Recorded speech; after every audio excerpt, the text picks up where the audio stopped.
જય શ્રી કૃષ્ણ. હું છું સુનિતા મહાજન. મારી એક ટૂંકી વાર્તા બાપાનો આશીર્વાદ પ્રસ્તુત કરું છું.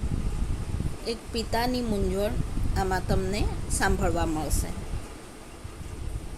રામજી એક સુખી ખેડૂત, નાના ગામડામાં રહે, ફળોની ખેતી કરે. એને 2 દીકરીઓ, એક અનિતા અને બીજી સુનિતા. બંને આજુબાજુના ગામડે જ પરણાવી હતી. એકવાર રામજીને વિચાર આવ્યો કે લાવને, સરસ સંતરા, લીંબુ, રામફળ વાડીના બહુ બધા આવ્યા છે, તો દીકરીઓના ઘરે જાઉં, તેમને મળતો આવું અને આપતો આવું, અને એમના હાલ હવાલ પણ પૂછતો આવું. એમના ખાલી ઘરો ફળોથી ભરી આવું. એમના ઘરે ક્યાં ખેતીવાડી છે? રામજી તો 2 ટોપલા ફળોના ભરી લીધા અને ચાલ્યો દીકરીઓના ઘરે.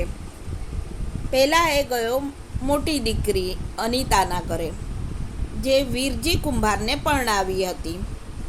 દીકરી તો બાપાને જોઈને બહુ રાજી થઈ ગઈ. ફળોનો ટોપલો આપી બાપાએ પૂછ્યું, કેમ છે બેટા, બધું સારું છે ને?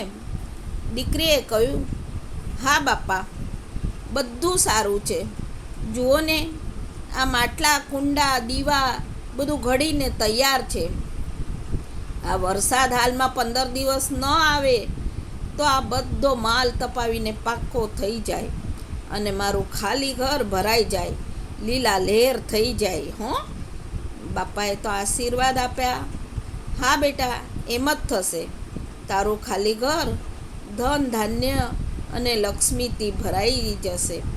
ત્યાર પછી બાપા તો ગયા નાની દીકરી સુનિતાના ઘરે, જે ખેડૂત ધનજીને પરણાવી હતી. દીકરી તો બાપાને જોઈને રાજીના રેડ થઈ ગઈ. ફળોનો ટોપલો આપી બાપાએ પૂછ્યું, હે બેટા, કેમ છે બધું? દીકરી તો કહેવા લાગી, જુઓ ને, આમ તો બધું ઠીક છે બાપા, વાવણી, પેરણી બધું થઈ ગયું છે, જમીન તૈયાર છે. હવે આ 1-2 દિવસમાં વરસાદ આવી જાય તો સારું થાય, પાક ઉગી નીકળે અને અમારે લીલા લહેર થઈ જાય અને મારું ખાલી ઘર ભરાઈ જાય. બાપા તો મૂંઝવણમાં પડી ગયા. આ દીકરીને શું આશીર્વાદ આપો? તેમ છતાં જગતના બાપ પર ભરોસો રાખી બાપાએ તો આશીર્વાદ આપી દીધા. હા બેટા, એમ જ થશે. તારા ઘરે લીલા લહેર થશે, તારું ઘર ધન ધાન્યથી ભરાઈ જશે. ઘરે પાછા જતા રસ્તામાં બાપા તો જગતના નાથને મનાવે છે, હે બાપ, હે ગણપતિ બાપા, તારા પર ભરોસો મૂકીને મેં મારી બંને દીકરીઓને આશીર્વાદ આપ્યા છે. મારા બંને દીકરીઓનું ખાલી ઘર તું ભરી દેજે.